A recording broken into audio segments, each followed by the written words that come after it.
Assalamualaikum warahmatullahi wabarakatuh. Perkenalkan, nama saya Ega Yaka. Saya mahasiswa Sekolah Tinggi Ilmu Kesehatan Bina Husada jurusan Kesehatan Masyarakat semester 6 Rek B. Pada kesempatan kali ini saya akan berbincang-bincang dengan salah seorang karakter yang mempunyai tokoh kepemimpinan yang baik. Assalamualaikum Pak. Waalaikumsalam, selamat pagi Dek. Selamat pagi Bapak. Mohon izinnya Pak, apakah Bapak bisa menyebutkan nama lengkap Bapak? Oh boleh, nama saya Wahyono. Ya. Alamatnya di mana Pak? Alamat tempat tinggal di Tugu Mulya.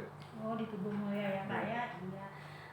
Ya tadi Pak, terima kasih atas waktunya. Pada kesempatan kali ini kita akan berbincang-bincang ya Pak masalah kepemimpinan yang baik. Menurut pandangan saya dan pengamatan saya, Bapak termasuk salah satu pemimpin yang baik Pak. Gimana Pak menurut Bapak? Terima kasih Dek. Sebelumnya kami ucapkan terima kasih atas kesempatan untuk wawancara dengan Ade dan atas penilaian Ade kalau saya dinilai sebagai seorang pemimpin yang baik. Dan barangkali ini merupakan suatu pujian ataukah mungkin suatu pandangan dari adik sendiri. Nah sebab itu mohon maaf kalau misalnya apa yang saya sampaikan itu kurang berkenan sebelumnya itu ya. Menurut saya sebagai seorang pemimpin yang baik itu kalau kita sebagai seorang pemimpin bisa membimbing, mengayomi dan memberikan suri tauladan pada yang dipimpinnya sehingga tujuan daripada pemimpin atau organisasi yang saya pimpin itu bisa tercapai. Mungkin begitu. Oh gitu ya Pak. Iya, terima kasih Pak. Selanjutnya Pak ya, kan untuk menjadi pemimpinan yang baik itu kita mempunyai kebiasaan-kebiasaan Pak, kebiasaan-kebiasaan yang baik sehingga menjadi tauladan bagi anak buah kita atau bawahan kita. Yang ingin saya tanya, kebiasaan apa saja Pak yang Bapak terapkan di tempat Bapak pimpin, kebiasaan yang baik masalah kepemimpinan ini Pak? Ya, terima kasih deh ya. Sebagai seorang pemimpin itu tidak terlepas daripada karakter seorang pemimpin itu sendiri ya. Jadi seorang pemimpin yang baik itu harus mempunyai keputusan yang tepat ataupun yang tidak mencela-mencela ya. Jadi seorang pemimpin harus mempunyai keputusan yang tegas dalam artian apa yang sudah kita putuskan itu tidak mudah dipengaruhi oleh ataupun tidak mudah berubah dipengaruhi oleh bawahannya. Jadi kita harus mempunyai keputusan yang tegas. Kemudian kita seorang pemimpin harus mempunyai jiwa yang jujur dan disiplin sehingga kita bisa memberikan suri tauladan kepada anak buahnya. Kemudian seorang pemimpin harus mempunyai keputusan yang tepat. Jangan sampai apa yang kita sampaikan itu akan cepat berubah dan dipengaruhi oleh bawahannya. Kemudian seorang pemimpin juga harus mempunyai pengetahuan yang cukup sehingga kita tetap terus meningkatkan ilmu pengetahuannya sehingga kita harus mempunyai pandangan yang luas. Kemudian seorang pemimpin harus bisa membawa unit organisasi di mana tujuan daripada unit organisasi itu bisa tercapai. Nah kalau kita sendiri tidak punya pandangan yang ke depan yang luas sehingga apa yang kita capai itu tidak akan bisa tercapai. Kemudian seorang pemimpin juga harus bisa menghargai daripada anak buahnya. Sebagai contoh bahwasanya kalau misalnya anak buah itu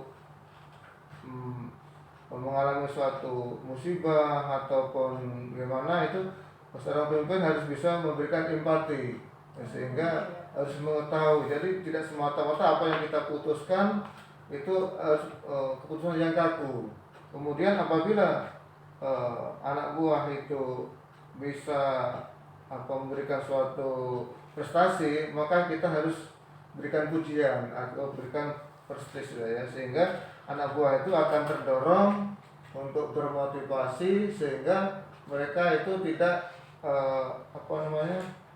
tidak cemas, tidak takut untuk memberikan ide-ide ataupun gagasan-gagasan. Mungkin kira-kira begitu ya. Oh begitu ya Pak ya, berarti kita juga harus ada timbal baliknya dengan anak buah kita. Iya, betul.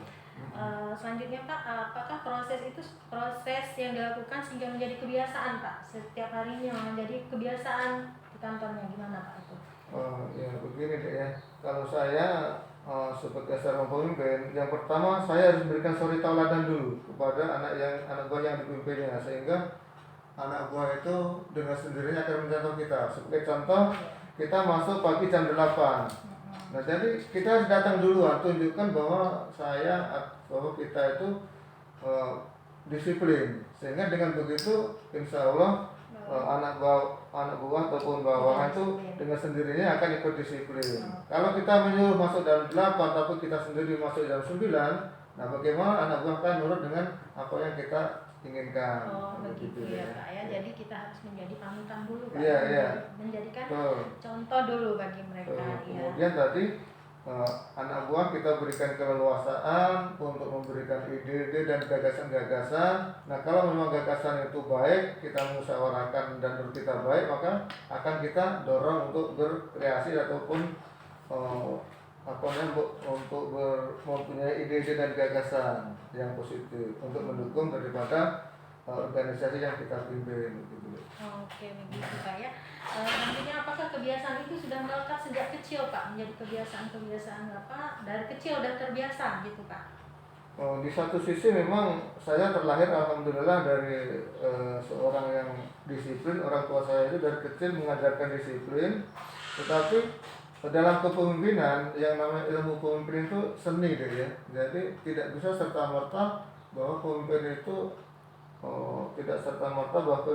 adalah turunan ataupun sifat bawaan, tetapi sifat bawaan memang mempengaruhi kita, tetapi kita sebagai seorang pemimpin itu perlu belajar dan belajar. Tanpa belajar dan belajar, seorang pemimpin saya kira tidak bisa serta-merta dipengaruhi oleh faktor kebiasaan dari kecil. Jadi perlu juga ilmu, pengetahuan dan keterampilan. Iya begitu Pak ya. Demikianlah mungkin kesimpulannya pada kali ini bahwa menjadi pemimpin yang baik itu sangat sulit sebenarnya ya. Tidak semua orang bisa menjadi pemimpin. Kita harus bisa sifat mengayomi, terus juga bisa mengayomi anak buah, bisa disiplin, tanggung jawab, harus bersifat tegas. Terus juga kita mencontohkan yang baik untuk anak buah kita. Kira-kira begitu. Iya. Mungkin itu aja Pak ya, cukup pembicaraan kita kali ini. Terima kasih atas waktunya. Assalamualaikum warahmatullahi wabarakatuh. Waalaikumsalam warahmatullahi wabarakatuh.